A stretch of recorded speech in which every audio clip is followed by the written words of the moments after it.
Ògo ni f'Ọlọ́run lókè ọ̀run fún àǹfààní tó tún fún àtèmi àti yín láti wà lórí ètò yìí ní àkókò yìí. Mo fẹ́ gbàgbọ́ pé ẹ ti mú bíbélì yín dání.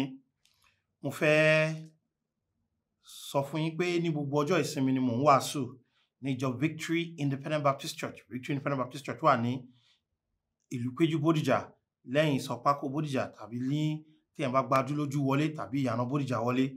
Ọ̀nà mẹ́tẹ̀ẹ̀ta yẹn ó jábẹ̀ dáradára. Ó súnmọ́ ibi tí a ń pè ní Balógun Bakery. Victory Independent Baptist Church máa ń pàdé ní gbogbo ọjọ́ ìsinmi láago 10 òwúrọ̀, àti ní gbogbo ọjọ́ ìsinmi láago 5 àbọ̀ ìrọ̀lẹ́, àti ní gbogbo ọjọ́rú ní aago 5 ìrọ̀lẹ́ sí aago 6. Mo fẹ́ kí a rí dájú pé à ń wá láti wá gbọ́ sí ọ̀rọ̀ Ọlọ́run. Tàbí wá sí ìjọ Victory Independent Baptist Church, ó kọ́ ọ̀rọ̀ Ọlọ́run tí ó yè kooro, tí ó sì jẹ́ orísun ìbùkún fún wa. Mo fẹ́ bẹ̀rẹ̀ sí kí wà nílọ̀ ní àti ọ̀sẹ̀ yìí lọ. Ó ṣe é ṣe kó gbà wá ní ọ̀sẹ̀ díẹ̀ láti wo ìkìlọ̀ yìí. Mo fẹ́ kí a wo oríṣiríṣi àwọn ìkìlọ̀ tí Ọlọ́run fún wa. Mo fẹ́ kí a fi ọ̀rọ̀ Ọlọ́run gbà á nídìí, ìdí tí ó fi ṣe pàtàkì láti wò. Ìwé Matthew orí 7. Matthew orí 7. Mo fẹ́ kà láti ẹsẹ̀ 13 títí dé 16. Matthew orí 7, ẹsẹ̀ 13 títí dé 16. Wàá tún wo àwọn ẹsẹ̀ Bíbélì díẹ̀ sí nínú ìwàásù yìí. Bíbélì ní, ẹ bá ẹnu ọ̀nà híhá wọlé, gbòòrò ní ẹnu ọ̀nà náà, àti oníbù ní ojú ọ̀nà náà tí ó lọ sí ibi ìparun. Ọ̀pọ̀lọpọ̀ ni àwọn ẹni tí ń rìn bá ibẹ̀ wọlé, nítorí pé híhá ni ẹnu ọ̀nà náà, àti tóóró ni ojú ọ̀nà náà tí ó lọ sí ibi ìyè. Díẹ̀ ni àwọn ẹni tí ń rìn. Bẹ́ẹ̀ ni ẹ máa kíyèsára. Ẹ ka gbólóhùn yẹn pẹ̀lú mi ní ẹsẹ̀ 15 lẹ́ẹ̀kan sí. Ẹ máa kíyèsára. Bíbélì wí pé ẹ máa kíyèsára. Àwọn èké wòlíì tí ó ń tọ̀ yín wá ní àwọ̀ àgùntàn, ṣùgbọ́n apanijẹ ìkookò ni wọ́n nínú. Èso wọn ni ẹ̀yin ó fi mọ̀ wọ́n. Ènìyàn a máa ká èso àjàrà lórí ẹ̀gún ọ̀gán, tàbí èso ọ̀pọ̀tọ́ lára ẹ̀wọ̀n. Olúwa dúpẹ́, nítorí pé ẹ ò fi wá sílẹ̀ láì kìlọ̀ fún wa. Jésù ọmọ Ọlọ́run, ẹ bá mi ṣe ti gbogbo olùgbọ́ mi ní àṣálẹ́ yìí. Ẹ jẹ́ kí agbára ọ̀rọ̀ yín kí ó lè ràn wọ́n lọ́wọ́. Mo gbàdúrà pé kí etí wa kí ó lè ṣí pátápátá, kí a sì lè gbé ìgbésẹ̀ tó yẹ ká gbé. Ẹ ṣé torí pé ẹ dára sí wa. Ní orúkọ Jésù Kristi Olúwa wa. Àmín. Ní àárín gbogbo ọ̀pọ̀lọpọ̀ ẹ̀kọ́ tí Jésù kọ́ wa, ó ti bẹ̀rẹ̀ sí kọ́ wa láti orí 5. Ó kọ́ wa bá ṣe gbàdúrà, ó kọ́ wa bá ṣe ní jẹ́ àgàbàgebè, ó kọ́ wa bí a ó ṣe ṣe sí àwọn tó lòdì sí wa. Oríṣiríṣi ẹ̀kọ́ ló kọ́ wa. Bó ṣe ń kọ́ àwọn onígbàgbọ́ ní ẹ̀kọ́ yìí lọ, ó kìlọ̀ fún wọn ẹnu ọ̀nà tán gbọ́dọ̀ bá wọlé. Jẹ́ kí n sọ fún wọn pé o ò lè bójú wíńdò wọlé, ojú fèrèsé, kó sọ pé ó wọ ìjọba ọ̀run. Ṣé rí ẹni tí kò bá ti gba ọ̀dọ̀ Jésù wọlé kò sí lójú ọ̀nà. Ẹni tí kò bá ti fi ìgbàgbọ́ rẹ̀ sínú Jésù Kristi nìkan kò sí lójú ọ̀nà. Ẹni tó bá ti fi ìgbàgbọ́ rẹ̀ sí ẹ̀sìn rẹ̀, ojú fèrèsé ló fẹ́ bá wọ ọ̀run, kò lè dọ̀run. Ẹni tó bá ti fi ìgbàgbọ́ rẹ̀ sí ìwà rere rẹ̀. Ṣé ẹ jẹ́ kí n sọ pé ojú fèrèsé ló fẹ́ gbá dọ́run, òun tàn kò lè dọ́run. Ẹ kí n sọ fún wa pé ẹni tó bá ti fi ìgbàgbọ́ rẹ̀ sí òdodo rẹ̀, ojú fèrèsé ló fẹ́ bá wọlé, kò lè dọ́run. Ẹ kí n sọ fún wa pé ẹnikẹ́ni tí ó bá ti fi ìgbàgbọ́ rẹ̀ sínú òfin mẹ́wàá, pípa òfin mọ́, ẹ kí n sọ pé ojú fèrèsé ló fẹ́ bá wọlé, kò lè dọ́run. Gbẹ́ni tó bá fi ìgbàgbọ́ rẹ̀ sínú ikú sísí àtàjíǹde Jésù, ó tàn yóò dọ́run. Nítorí pé Jésù wípé èmi ni ọ̀nà, kò sọ pé èmi nìkan nínú àwọn ọ̀nà, àti òtítọ́ àti ìyè. Kò sẹ́ni tó lè dọ́dọ̀ bàbá bí kò ṣe nípasẹ̀ mi. Ẹnikẹ́ni tí ó bá dọ́dọ̀ bàbá, ẹnu ọ̀nà ló gbọ́dọ̀ bá wọlé. Jésù sì ni ilẹ̀kùn àti ẹnu ọ̀nà náà. Ẹni tó bá ti gba Jésù nìkan ló lè dọ́dọ̀ bàbá. Ẹni tí ò bá ti gba Jésù kò lè dọ́dọ̀ bàbá. Nígbà tó wá kìlọ̀ fún wa nípa bíbá ẹnu ọ̀nà wọlé tó, pé ká sì bá ẹnu ọ̀nà tóóró ní wọlé, tí í ṣe ọ̀nà kan péré. Ọ̀nà kan péré lọ́nà ìyè. Kì í ṣe ọ̀nà pọ̀ púpọ̀, kì í ṣe ọ̀nà ìwà ènìyàn, kì í ṣe ọ̀nà iṣẹ́ ọwọ́ ènìyàn, kì í ṣe ọ̀nà àsọtẹ́lẹ̀, kì í ṣe ọ̀nà iṣẹ́ ìsìn ènìyàn, kì í ṣe ọ̀nà òfin pípamọ́, kì í ṣe ọ̀nà ìwà rere ènìyàn, kí ó jẹ́ pé ọ̀nà kan péré, òun náà ni Jésù Kristi. Jésù wá wí fún wa lẹ́sẹ̀ kẹẹ̀ẹ́dógún pé ẹ máa kíyèsára.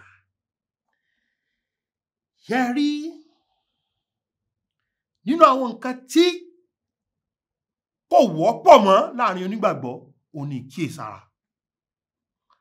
A ní ìwà àìbìkítà. Ṣé ẹ sì rí ìwà àìbìkítà? Ó máa ń jẹ́ kéèyàn sọ ọ̀pọ̀lọpọ̀ nǹkan nù ni. Ó máa ń jẹ́ kéèyàn ní ìpalára tó ga. Ó máa ń jẹ́ kéèyàn bọ́ sínú wàhálà tó ga. Ọ̀pọ̀lọpọ̀ àwọn nǹkan kan ni kò yẹ ká máa gbàdúrà lé lórí, ká láti kíyèsára tá a ti yẹ̀ sílẹ̀. Nígbà míì ó dàbí ẹni pé ọ̀pọ̀lọpọ̀ wa, tó fi mí tí mò ń bá yín sọ̀rọ̀ yìí, a máa hùwà òpè. A máa hùwà òpè ní ọ̀pọ̀lọpọ̀ gbà. Ṣé èèyàn lè mọ̀ pé ọkùnrin olórí ogun yẹn, obìnrin ni ó pa á?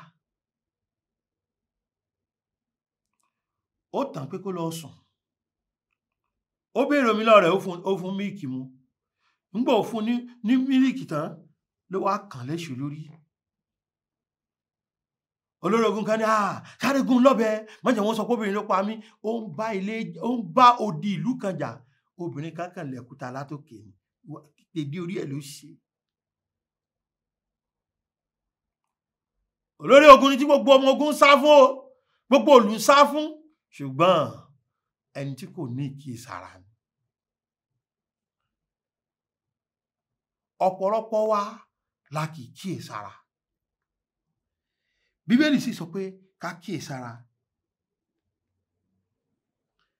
Kí ni ìtumọ̀ kéèyàn kíyèsára? Kéèyàn ní ìjánu. To be restrained. Kéèyàn ní ìkóra ẹni ní ìjánu. Kéèyàn ṣọ́ra.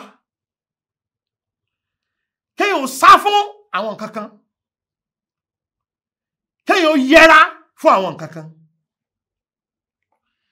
Ní ẹsẹ̀ Bíbélì yìí, nítorí náà láti òní lọ, ẹ kíyèsára tàbí ẹ ṣọ́ra, beware. Òun ni wọ́n máa kọ́ wa fún ọ̀sẹ̀ díẹ̀. Torí pé Jésù ọmọ Ọlọ́run ó pàkíyèsí wa sí pé ká ṣe kí ni o, ká ṣọ́ra. Nínú bí yìí, ẹni àkọ́kọ́ tí Jésù Olúwa ní ká kíyèsára fún, òun náà ni wòlíì èké. Àwọn wòlíì èké. Ẹ kí n sọ gbólóhùn kìíní ni pé ẹ máa retí wòlíì èké. Wòlíì èké ń bọ̀. Ìgbé wọn ò ní yọjú, irọ́ ni. Ìdí kìíní tá a fi gbọ́dọ̀ mọ̀ pé wòlíì èké ń bọ̀ ni pé torí pé à ń súnmọ́ òpin ayé sí ní gbogbo ìgbà. Orí 14 ìwé Mátíù ẹsẹ̀ 11 Bíbélì ní wòlíì èké púpọ̀ ni yóò sì dìde, wọ́n sì tàn ọ̀pọ̀lọpọ̀ jẹ. Bíbélì wípé wòlíì èké púpọ̀ yóò ṣe kí ni o, yóò dìde, kì í ṣe díẹ̀.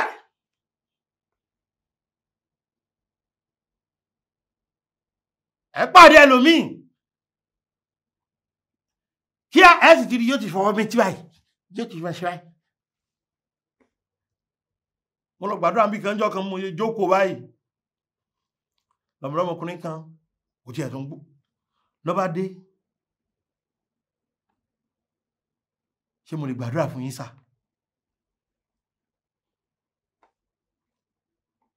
Mo ní kó jókòó. Mo wá bí, mo ní ǹjẹ́ o ní ìdánilójú pé tó bá kú ó lọ sí ìjọba ọ̀run? Ó ní kò sẹ́ni tó lè ní ìdánilójú, mi á jẹ́ pé ìṣe ìránṣẹ́ Ọlọ́run. O ò mọ ọ̀nà síjọba ọ̀run. Mo wá lo àkókò láti wàásù ìyìn rere fún un. Mi ò gba ẹ̀rọ ìbánisọ̀rọ̀ rẹ̀, mi ò mú nǹkan nípa rẹ̀ bọ̀. Tẹ́ bá lọ síbòmí, tẹ́ bá lẹ lọ gbàdúrà, ẹ rí oríṣiríṣi nǹkan. Àwọn tí wọ́n wà bá yín pa àwọn bá yín gbààwẹ̀ àtàdúrà. Retí pé wòlíì èké yóò ṣe kí ni o, yóò wá. Ìdí tí ọ̀pọ̀lọpọ̀ fi bọ́ sínú ìtànjẹ òun ni pé wọn ò mọ ọ̀rọ̀ Ọlọ́run, pé ọ̀rọ̀ Ọlọ́run sọ pé wòlíì èké yóò ṣe kí ni o, yóò pọ̀. Kíkà ṣe pé wọ́n wà nìkan, ṣùgbọ́n wọ́n ṣe kí ni o, wọ́n pọ̀. Ẹ̀yin ẹwẹ́sẹ̀ 24 ibi tá a wà yẹn 24. Nítorí àwọn èké Kristi àti èké wòlíì yóò ṣe kí ni o, yóò dìde. Kíkà ṣe pé wòlíì èké nìkan ni ó dìde o, èké Kristi gan, àwọn tí ó pèrè àwọn Kristi, wọ́n ṣe kí ni o, wọ́n dìde. Bí ó lè wá ní ká ṣe kí ni o, ká kíyèsára. Jẹ́ kí n sọ wọ́n pé wòlíì èké yóò dìde. Nǹkan kejì ni pé àwọn èèyàn máa pọ́n wọn lé gẹ́gẹ́ bí ìránṣẹ́ Ọlọ́run. Wòlíì èké sì ni wọ́n. Lúùkù orí 6 ẹsẹ̀ 26. Lúùkù orí 6 ẹsẹ̀ 26. Luke 6:26. Ó ní ègbé ni fún yín nígbà tí gbogbo ènìyàn bá ń sọ̀rọ̀ yín ní rere, nítorí bẹ́ẹ̀ gẹ́gẹ́ ni àwọn bàbá wọn ṣe sí àwọn èké wòlíì. Aláwọ̀ èèyàn máa pọ́n wọn lé. Ike yẹn dáadáa, ìránṣẹ́ Ọlọ́run ńlá, bàbá wa nínú Olúwa. Òun ló mọ tí ń ṣe. Òun ló mọ ibi tó ń tọ̀. Ọ̀pọ̀lọpọ̀ àwọn tẹ́ ń pè, tẹ́ ń kánlé bí olùgbàlà ní wọn kì í ṣe ìránṣẹ́ Ọlọ́run. Èmi ò dárúkọ ẹnikẹ́ni o, ṣùgbọ́n mo fi ń yí ọ pé Bíbélì ní retí pé wòlíì èké yóò wá, retí pé wòlíì èké yóò pọ̀, retí pé Kristi èké yóò wá. Ṣé kí n sọ fún ọ pé retí pé àwọn ènìyàn ó máa pọ́n àwọn wòlíì èké lé.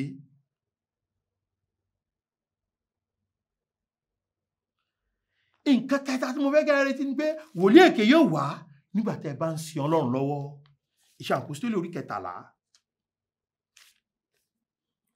ẹsẹ̀ 6. Iṣẹ́ Àpọ́stélì orí 13 ẹsẹ̀ 6. Bíbélì wípé nígbà tí wọ́n sì la gbogbo erékùṣù jáde dé Páfò, wọ́n rí ọkùnrin kan, oṣó wòlíì èké Júù, orúkọ ẹni tí ṣe Bá Jésù. Oṣó ni, wòlíì èké ni.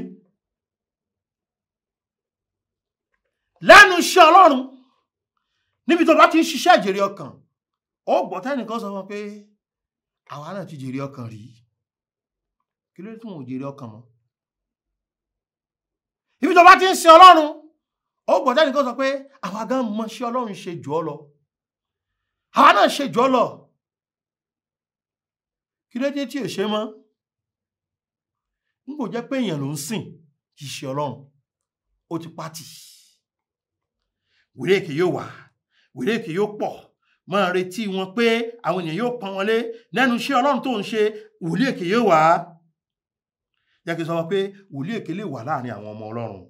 Pétérù kejì orí kejì ẹsẹ̀ kìíní. Pétérù kejì orí kejì ẹsẹ̀ kìíní. Ṣùgbọ́n àwọn wòlíì èké wà láàrin àwọn ènìyàn náà pẹ̀lú. Ntí Bíbélì wí nù. Láàrin àwọn atájọ ń sin Jésù yẹn, kìí kó ṣe àwọn ará àta.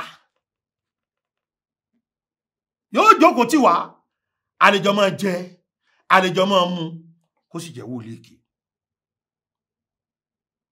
Ó lè máa rẹ́rìn sí wa. Ó lè jẹ́ òun gan lẹ́ni tẹ́jọ́ ń gbàdúrà. Ó lè jẹ́ wòlíì èké. Jẹ́ kí n sọ kankan sí fún ọ nípa wòlíì èké. Wòlíì èké máa ń ṣiṣẹ́ ìyanu o. Àwọn wòlíì èké máa ń ṣiṣẹ́ ìyanu. Ìwé Ìfihàn orí 19 ẹsẹ̀ 20 rẹ̀. Revelation 19:20 ẹsẹ̀ 20 rẹ̀. Bíbélì wí pé a sì mú ẹranko náà àti wòlíì èké nì pẹ̀lú rẹ̀ tí ó ń ṣe iṣẹ́ ìyanu níwájú rẹ̀. Àwọn wòlíì èké a máa ríṣẹ́ ìyanu ṣe o. Jẹ́ rán ọ létí pé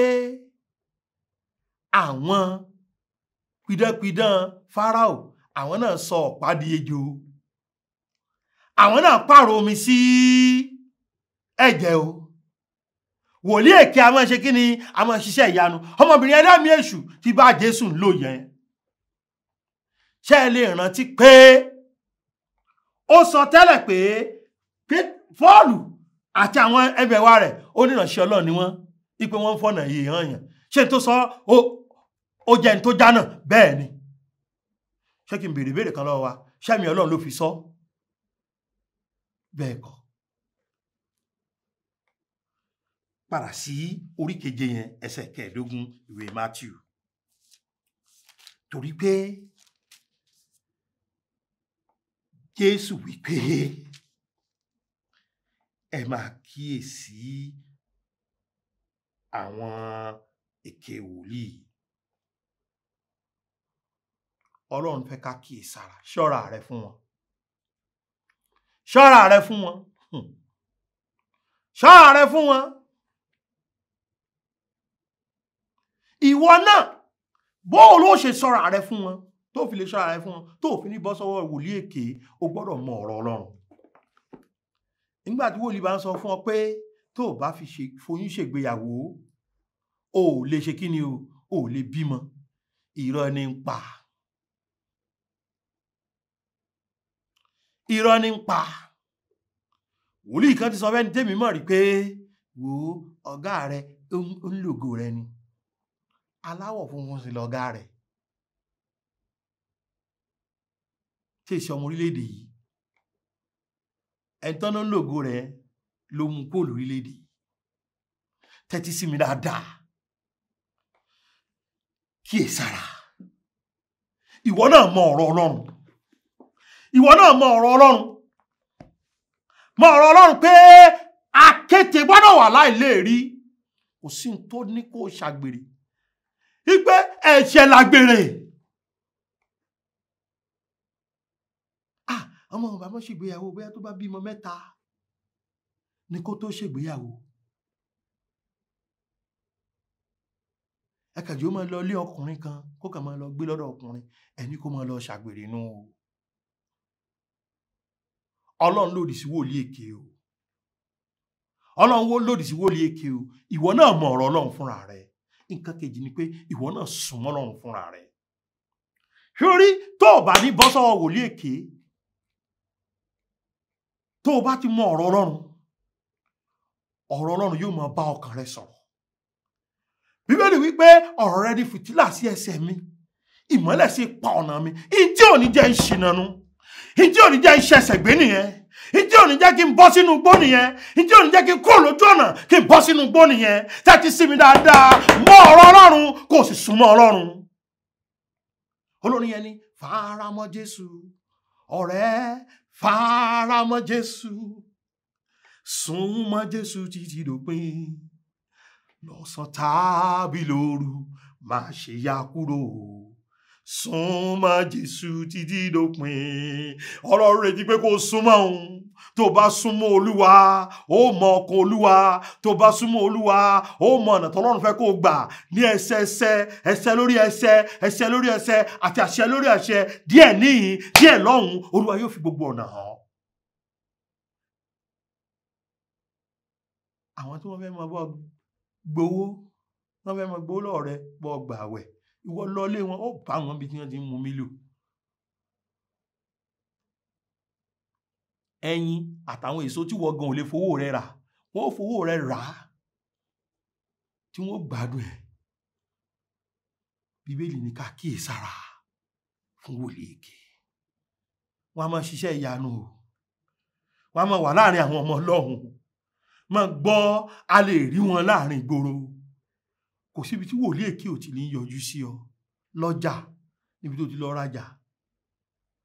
Wọ́n á máa rí nǹkan kan ṣùgbọ́n wọn ò ní ọ̀nà àbáyọ. Wọ́n á máa sọ tẹ́lẹ̀, wọ́n sọ̀rọ̀ ààrẹ dẹrú wọn. Wọ́n kà gba ẹgbẹgbẹ̀rún lọ́nà ẹgbẹgbẹ̀rún owó lọ́wọ́ rẹ ni. Omi ò ríran sí ọpọlọ ní kó fi mọ́tò rẹ tọrẹ fóun. Ìwọ ó wà dẹni tí ò lè, mọ́tò sì ti wọ́n báyìí. Sọ́rọ̀ ló sọ bẹ́ẹ̀ fún ọ. Kò nílò kóun sọ fún ọ. Tọ́lọ́run bá fẹ́ kó o fi mọ́tò tọrẹ fún yàn, yóò sọ fún ọ. Ìwọ ni yóò sọ fún. Ṣé bọ́mọ Ọlọ́run ìwọ ni? Àníṣe kíyèsára. Mọ Bíbélì, súnmọ́ Ọlọ́run. Tọ́rọ̀ bá sì dàrú, bá Ọlọ́run sọ̀rọ̀ fúnra rẹ̀, Olúwa tọ́ mi sọ́nà. Ìlérí rẹ̀ ni pé èmi ò fi ẹsẹ̀ rẹ lé ọ̀nà, èmi ò kọ́ lọ́nà tó rìn, èmi ò tó fojú mi tọ́. Kíyèsára fún wòlíì èké. Kíyèsára. Tó bá fẹ́ gbọ́ ìmọ̀ràn ọ̀rọ̀ Ọlọ́run, mo ní ìmọ̀ràn ọ̀rọ̀ Ọlọ́run lórí 07038085652 tàbí 07087682122 tàbí WhatsApp àti 07055307492. Àlàáfíà Ọlọ́run kó máa bá yín gbé. Ó dàbọ̀. Oore ọ̀fẹ́ ṣá ní ìgbẹ́kẹ̀lé mi. Jésù kú fún aráyé, ó kú fún mi pẹ̀lú. Oore ọ̀fẹ́ ṣá ní ìgbẹ́kẹ̀lé mi.